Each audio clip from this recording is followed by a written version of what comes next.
Assalamualaikum warahmatullahi wabarakatuh. Alhamdulillahirrabbilalamin. Hamdan katsiran thayyiban mubarakan fih kama yuhibbu rabbuna wa yarda. Allahumma sholli wa sallim ala nabiyyina Muhammad. Alhamdulillah, sahabat Ikonisia yang berbahagia semuanya. Kita sudah memasuki bulan apa nih? Sekarang kalau di bulan Masehinya bulan Mei ya, akhir Mei 2025. Kalau bulan Hijriyahnya bulan apa coba? Bulan Zulqa'dah. Nah, ini bulan Zulqa'dah ya. Hafal nggak nih bulan-bulan Hijriyah? Jangan-jangan tidak terbiasa ya, tapi kita perlu mengenal bulan-bulan Hijriyah. Kenapa? Karena begini, dalam konsep Islam itu, umur manusia itu kan pendek ya. Umur kita itu berapaan sih? Kalau kata Rasulullah SAW dalam sebuah sabdanya ya, umur umatku ya antara 60 sampai 70 tahun saja ya. Sedikit dari mereka yang bisa melebihi itu. Jadi umur itu rata-rata segitulah. Nih kayaknya yang ada di sini udah hampir nih, hampir habis. Hampir melewati belum ya, kalau 60-70 kan belum. Tapi udah tuh, misalnya 30, sekarang kita 40, 50 kan udah nggak terlalu lama. Artinya apa? Umurnya umat Nabi Muhammad itu pendek banget tuh, 60-70 tahun. Ini kalau dibandingin sama umat-umat terdahulu, jauh tuh ya. Misalnya kayak umatnya siapa? Nabi Nuh ya. Nabi-nabi sebelumnya tuh bisa ratusan, bisa ribuan tahun kan. Umat-umat dulu emang umurnya panjang. Nah kita ini cuma 60-70 tahun begitu ya. Sangat pendek sekali. Padahal rasa-rasanya gimana? Usia yang pendek itu, tapi berjalannya sangat cepat begitu kan. Rasa-rasanya, kok udah tahun 2025 ini udah hampir habis ya. Sudah setengahnya ini udah mau bulan Mei, Juni, waduh udah mau habis nih 2025. Padahal rasanya kayak kemarin baru saja mulai awal tahun ya. Nah, tapi nggak usah khawatir ya. Allah itu memberikan keistimewaan kepada umatnya Nabi Muhammad SAW ini, walaupun usianya pendek, tapi ada yang disebut sebagai keistimewaan waktu dan tempat begitu ya. Konsepnya begitu. Jadi kalau kita misalnya menemui suatu tempat tertentu, walaupun umur kita pendek, ringkas begitu ya, tetapi karena kita memanfaatkan kita sedang berada di mana, itu umur itu jadi berkah, kira-kira begitu ya.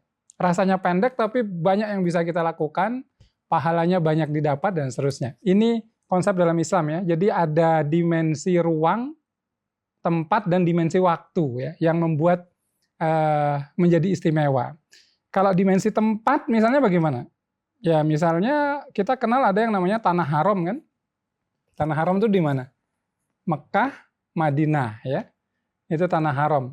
Kemudian kalau kita melakukan amal ibadah di Tanah Haram, di Mekah, di Masjidil Haram misalnya ya, itu sholat itu bisa sampai berapa kali lipat tuh pahalanya? 100.000 ya, dibanding kita sholat di masjid biasa. Kalau di Masjid Nabawi di Madinah itu berapa?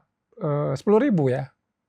Kalau di Masjidil Aqsa itu 1.000. Ini menggambarkan kalau kita ada di tempat tertentu yang istimewa, itu dilipat gandakan. Kira-kira begitu. Itu konsep yang disebut sebagai Tanah Haram.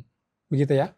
Nah, maka kita perlu tuh memperhatikan tempat. Ya. Kita datang ke tempat-tempat yang istimewa, yang mulia ya, dimuliakan. Maka yuk bercita-cita haji gitu ya. Bismillah ya Allah, mampukan kami semua ini untuk berhaji. Belum bisa haji, ya Allah mampukan bisa umrah begitu ya.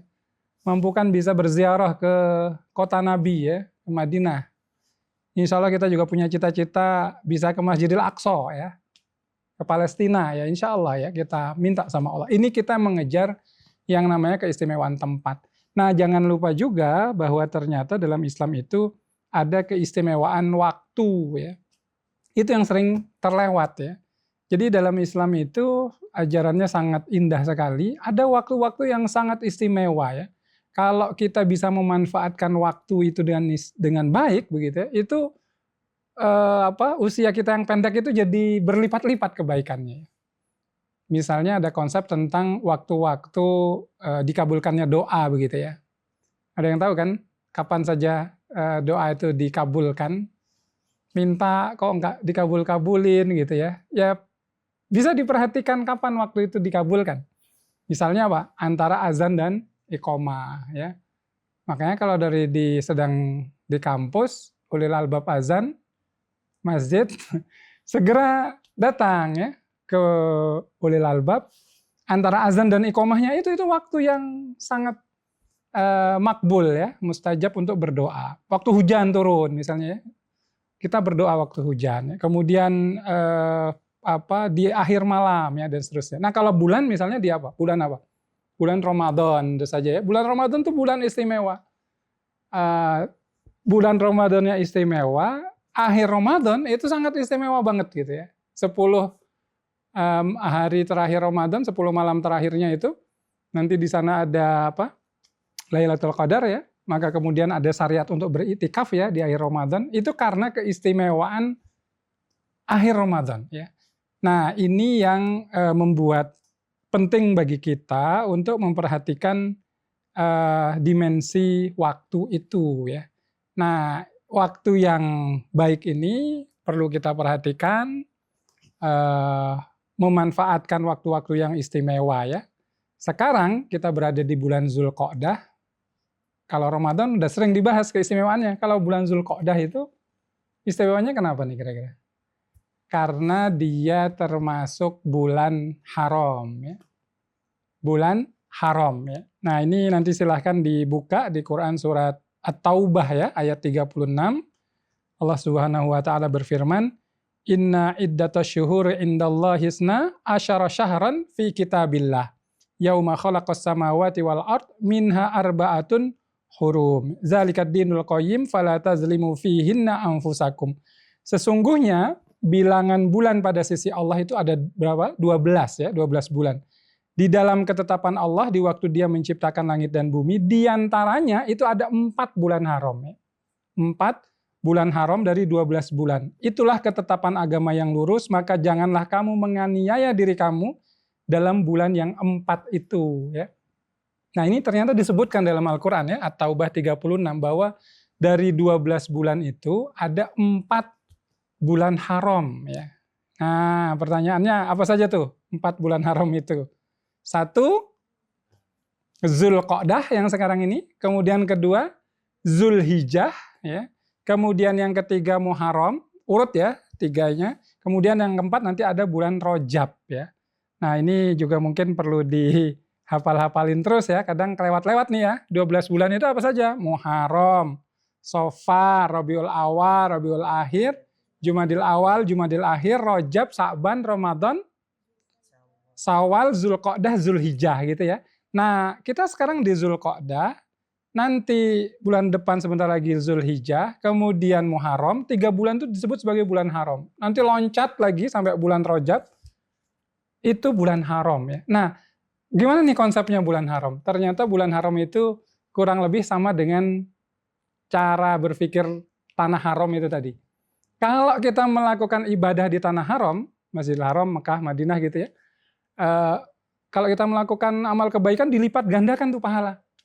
Tapi kalau melakukan keburukan, kejahatan, kemaksiatan, itu kira-kira gimana? Dilipat gandakan juga dosanya, kira-kira begitu. Jadi kalau nyopet di Masjidil Haram, itu dosanya lebih besar dibanding nyopet di Sleman, di Malioboro. Kira-kira begitu. Nah, ini maka apa? Orang kalau ke tanah haram, orang haji, umroh gitu kan berlomba untuk melakukan kebaikan kan, karena pahalanya besar. Nah, kita juga begitu. Ketika berada di bulan haram, ya Zulqa'dah, Zulhijjah, Muharram, nanti Rajab itu ya, 4 itu kita perhatikan itu. Kalau kita melakukan kebaikan akan dilipat gandakan pahala kita. Tapi jangan lupa kalau melakukan keburukan, kejahatan, kemaksiatan di bulan haram itu, ini dosanya juga berlipat ya. Makanya orang-orang terdahulu ya, bahkan orang-orang yang nggak beriman sekalipun, orang-orang kafir ya zaman dulu, Begitu masuk bulan haram, yang lagi perang nih, gencatan senjata. Berhenti perang. Kenapa? Oh ini bulan haram. Mereka nggak mau membunuh orang lain di bulan haram. Ya. Jadi mereka paham konsep itu. Maka kita masuk bulan haram nih ya hati-hati. Mau apa nih, dosa yang banyak dilakukan anak-anak Zoomers, milenial sekarang apa nih, dosa apa nih? Gibah? Banyak nggak? Mau gibah nih, tahan. Ini bulan haram, bulan Zulqa'dah. Nanti kalau udah lewat, baru gibah lagi. Nggak gitu ya konsepnya. Tetap juga di bulan-bulan lainnya nggak boleh gibah ya. Tapi di bulan haram, lebih-lebih lagi nggak boleh. Mau mata ini jelalatannya, mau buka yang apa, konten-konten nggak bener ya, mau maksiat macam-macam, ini bulan haram nggak boleh ya. Maka ini ya, kita perhatikan bulan haram ini, yuk amalannya diperbaiki ya, semakin taat, jauh dari maksiat. Kira-kira begitu ya, ini bahasan tentang keutamaan bulan haram. Semoga bermanfaat. Alhamdulillahirrahmanirrahim. Subhanakallahumma wa bihamdika asyhadu an la ilaha illa anta astaghfiruka wa atubu ilaik. Assalamualaikum warahmatullahi wabarakatuh.